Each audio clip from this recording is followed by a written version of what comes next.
For the past 20 years, some of the biggest names in tech and telecom have tested their products at this facility in Kanata North. The latest name is German company TÜV SÜD. We're going to find out what they're using rooms like this for this week on Techopia Live.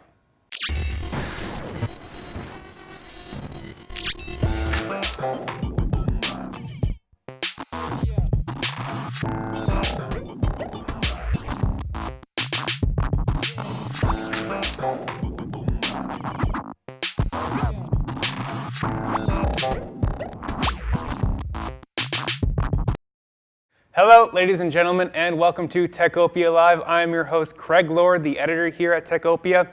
Now, you are probably wondering where on earth we are in this very cool room. Well, we haven't actually left the Kanata North Tech Park. Right now, we are in the facilities of TÜV SÜD, a German company that tests products here in Kanata North. Joining us for today's episode is Steve Tippett from TÜV SÜD. You've been here for many years. TÜV SÜD is just the latest hat that you're wearing, and we're going to dig into that a little bit later. You're changing roles over the years. And next to him, we have Amanda Gordon, my co-host for the episode from the Kanata North Business Association's Board of Directors. Welcome, Amanda. Thank you for joining us. Thank you.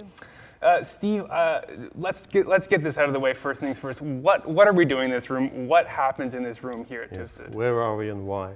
Yeah, so we're in a 10-meter ambient-free semi-anechoic chamber. So that's the technical blurb. Which everyone knows exactly what that means. So what this is a shielded room that is insulated from all the radio waves that are out there. So all the cell phones, all the taxi cabs, all the aeroplanes, all the radio stations. So what it means is that using an antenna, we can measure the amount of electromagnetic energy that is being transmitted by a product. And the FCC in the US and Industry Canada, the other organizations globally care about how much of that energy your product is pushing out into the atmosphere because it will affect the product next to it. You know, we've all seen manifestations of this when your fridge hiccups and your lights go out, or you have a speaker close to a TV screen, and that electromagnetic energy from the magnet used to affect the old cathode TV screens.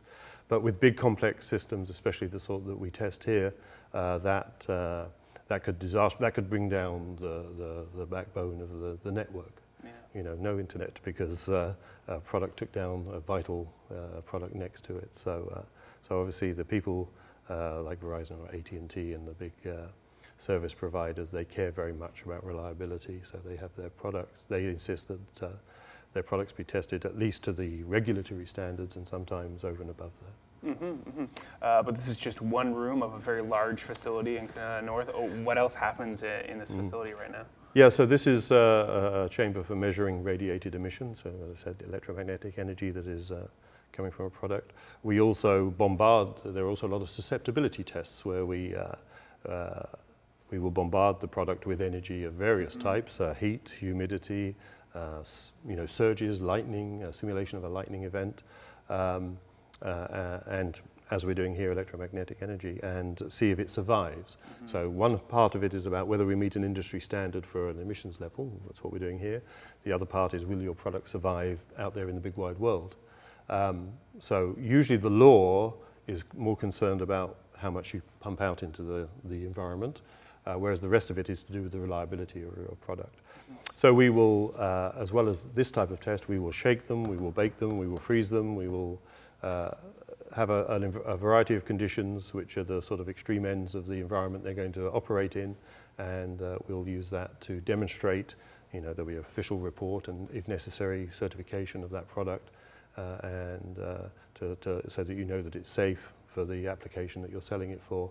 And every product you have at home has a little sticker on the back that you've never really read, and it says, FCC, CE, it says a bunch of codes that tell you what bodies that has been tested to the standards of.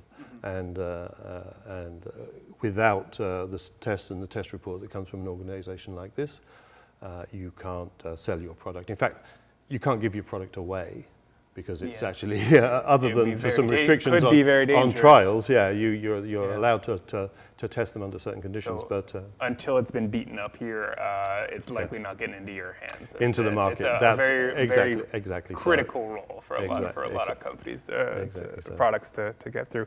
I want to take a quick moment and actually plug the Kanata Networker, the latest magazine that's come out from the Kanata North Business Association, because there is an article on TÜV SÜD in here about the facility itself more so, one that you've been employed at under many owners and operators over the past 20 years. It was originally built by Nortel, as I understand it, for their uses, has gone through a series of ownership changes.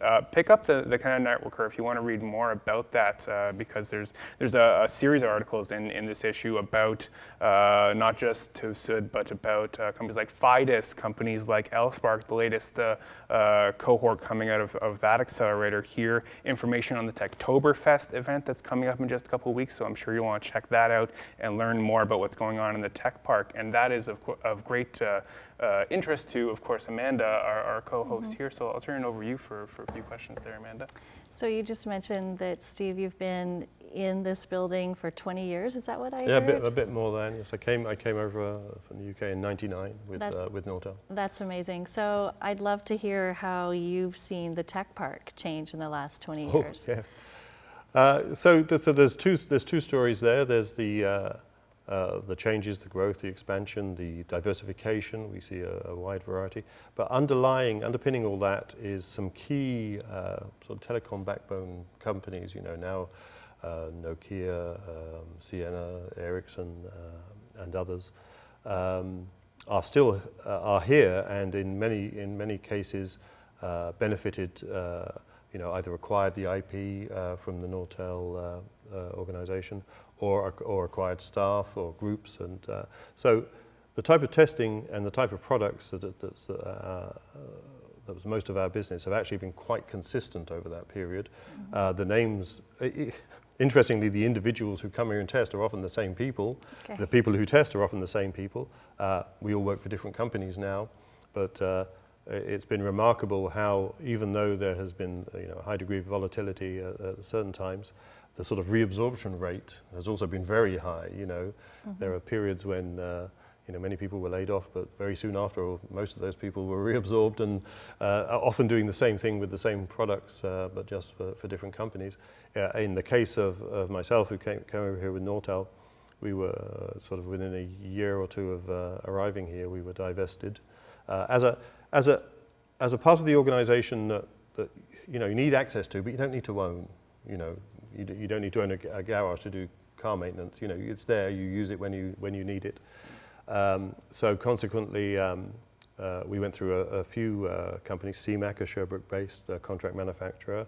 They were acquired by Selectron, a Singapore-based contract manufacturer. They were acquired by Flextronics, another contract manufacturer, and then more recently TÜV SÜD, and this is our second year. We're 3/4 of the way through it. Everything's going swimmingly. From my point of view, what's really important now is that, having been owned by OEMs and CMs, we're now owned by a test and certification organization. So someone who completely understands the business you're in and doesn't ask you why do you need to do this. They understand that's the business they are in. Mm-hmm. So their quality standards are incredibly high. They understand that in order to have this type of facility, you need to buy it, build it, characterize it, keep it accredited, keep it in spec. So it's great because it now finally, not that any of those other companies were bad companies, it's just that the fit was great, and it's great with TÜV SÜD and what wasn't so great with those. But so now we're delighted. TÜV SÜD's a great company, and we're very happy here. You're having a great open house today, and the other hat I wear is on the talent side. So I'm an executive recruiter with Boyden, and I'm always interested to hear growth plans. So, what's happening on the talent front? Yeah, actually, today's open plan is much more of a just show and tell about the capabilities we have here. Now we have sales staff at this site, which we never had before. We had our group of inherited customers, if you like, and but TÜV SÜD has aggressive growth plans. So we're we've got our dedicated sales staff here now, with a view to diversifying the portfolio. You know, there's a lot of smaller companies.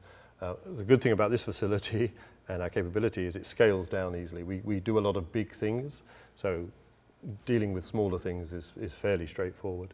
So there are a few positions we're actively hiring for, but as you can tell, this is quite a capital-led business. So you have to make the investment in the infrastructure and you know, soon thereafter the investment in the staff.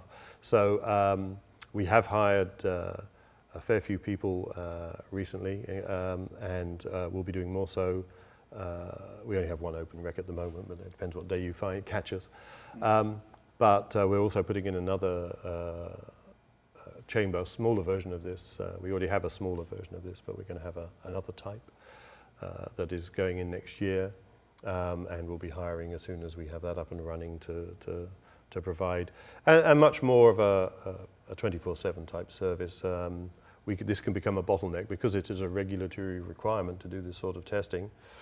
Everyone's keen to do it, but you know, not everybody can be ready on day one to the day they promise to test. So you have to have some flexibility, and so having more facilities and more staff is going to enable that. So we're very pleased about that, and we've also invested a lot in wireless. You know, wireless is in everything now. So we've recently hired some wireless specialists, some of which moved from other TÜV groups, TÜV SÜD groups, and some of which we hired from outside. So that places us very well now to, and the capital equipment's all in place for that, the accreditations are all in place for that, and we're starting to see, you know, we only really got going with that in the summer, and already 3 months later we're busy as anything. So yeah, being so capital intensive is not something where you're going to hire hundreds of people in a site like this, but definitely tens, and we'll see how it all goes. It's an interesting, almost reverse problem that a lot of companies are facing. A lot of them are hiring like mad, and then they need the space to fill.